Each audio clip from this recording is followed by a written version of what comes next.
Debuting in January 1971, the 8th season of Doctor Who still sees the Doctor exiled to Earth with a non-functioning TARDIS and having to keep up his side hustle as UNIT's scientific advisor.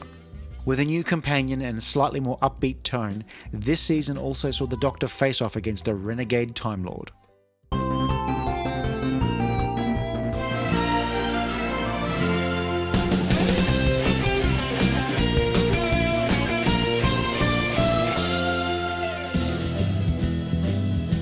With Liz Shaw heading back to Cambridge after one season, the Doctor needed a new assistant. Enter Josephine Grant, apparently a trained agent who managed to wrangle a gig at UNIT by having an uncle at Nintendo, or the United Nations, or something like that. I'm your new assistant. Oh no. Jo is initially rebuffed by the Doctor, who insists he needs a scientist as an assistant, to which the Brigadier replies, "What you need, Doctor, is someone to pass you your test tubes and to tell you how brilliant you are." and a wonderful new partnership is born. Jo Grant is one of the more unique companions in the series.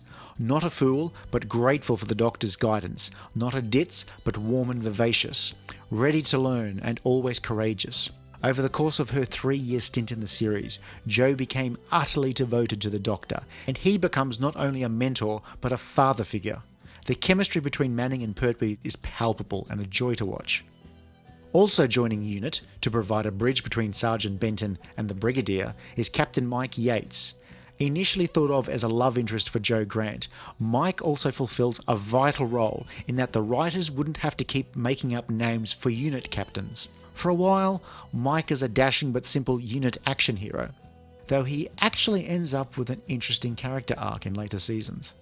The production team of producer Barry Letts and script editor Terence Dix thought that since the relationship between the Doctor and the Brigadier felt a bit like Sherlock Holmes and Dr. Watson, perhaps the series could also do with a Moriarty-type figure. And with that thought, the Master was born.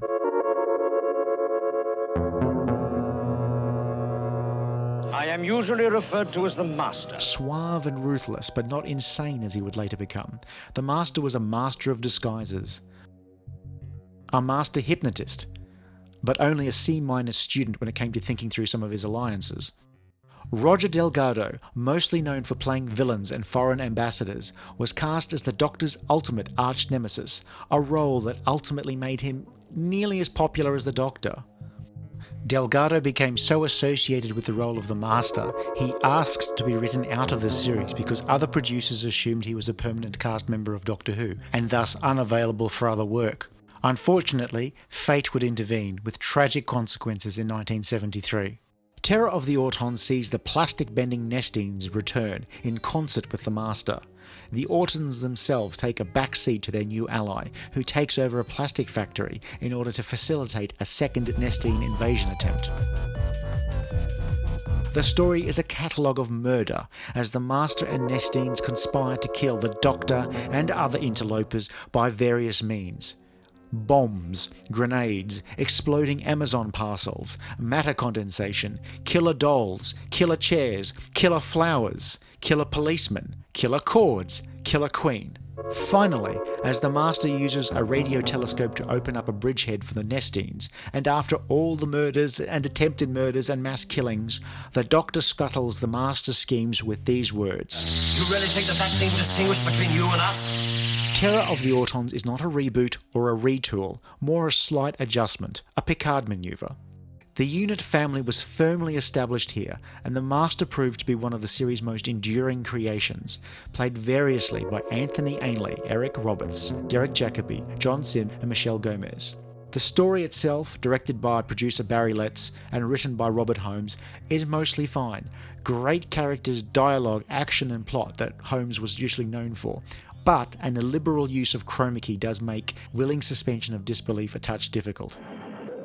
The Mind of Evil sees the Doctor and Jo at a prison to witness a demonstration of the new Keller process to extract violent impulses from the brains of prisoners. Meanwhile, the Brigadier is dealing with security for a peace conference and the transportation of the deadly Thunderbolt missile. If only something would tie together these three disparate elements.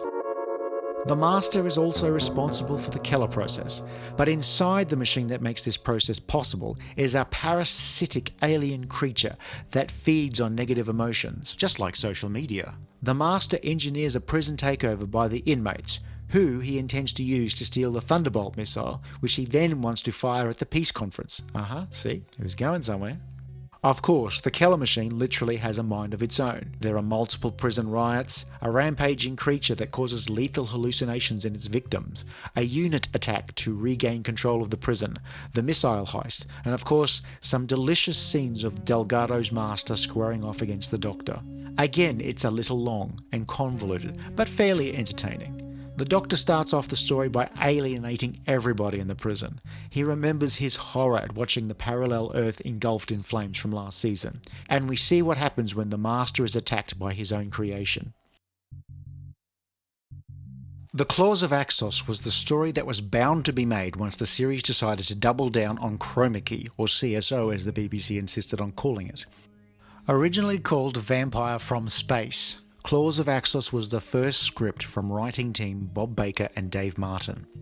Terrence Dicks worked with the writing newcomers extensively to structure their inventive ideas into something that could be produced on a BBC budget and timeframe.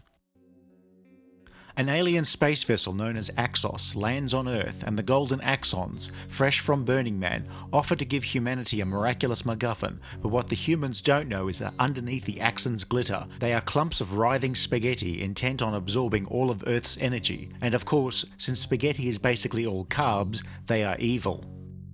And of course the Master is involved.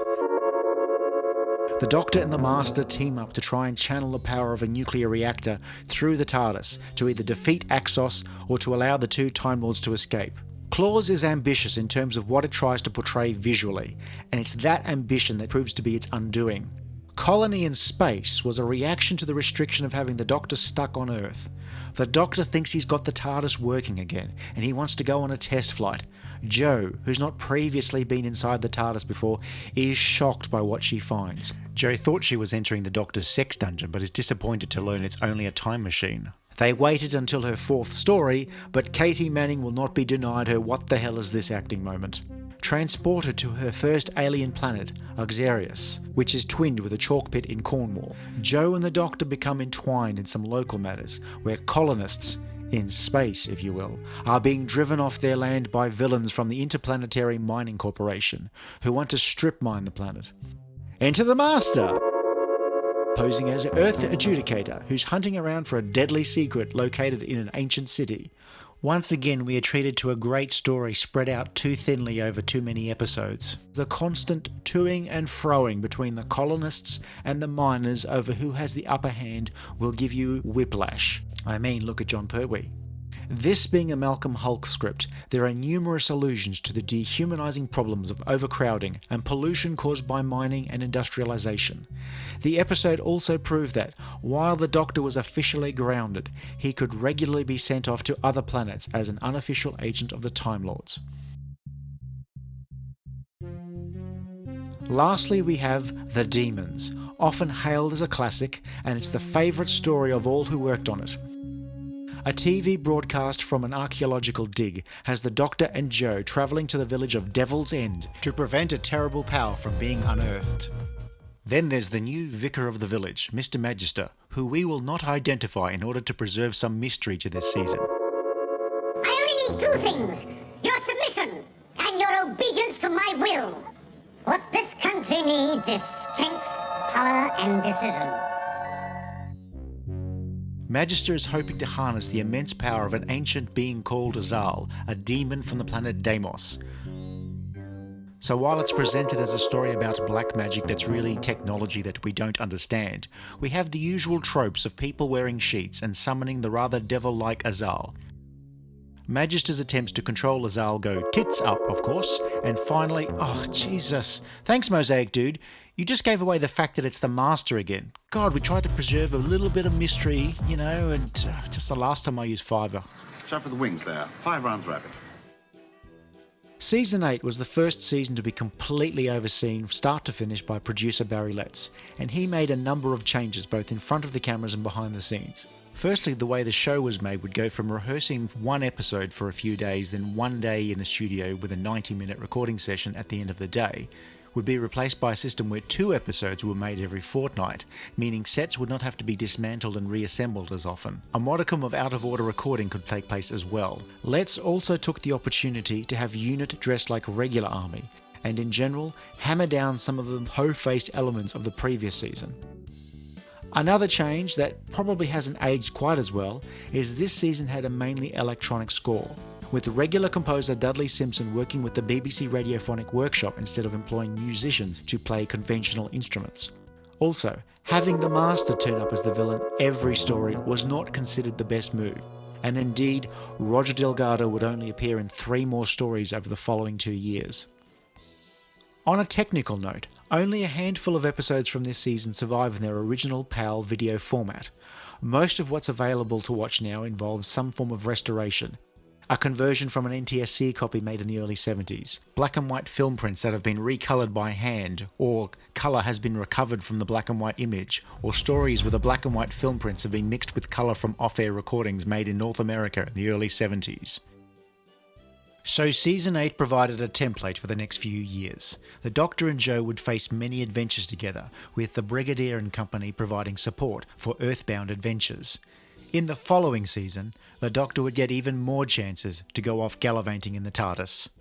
As a matter of fact, Jo, I'm rather looking forward to it. If you enjoyed this video, please like and subscribe, leave a comment below, and be sure to check out some of our other videos.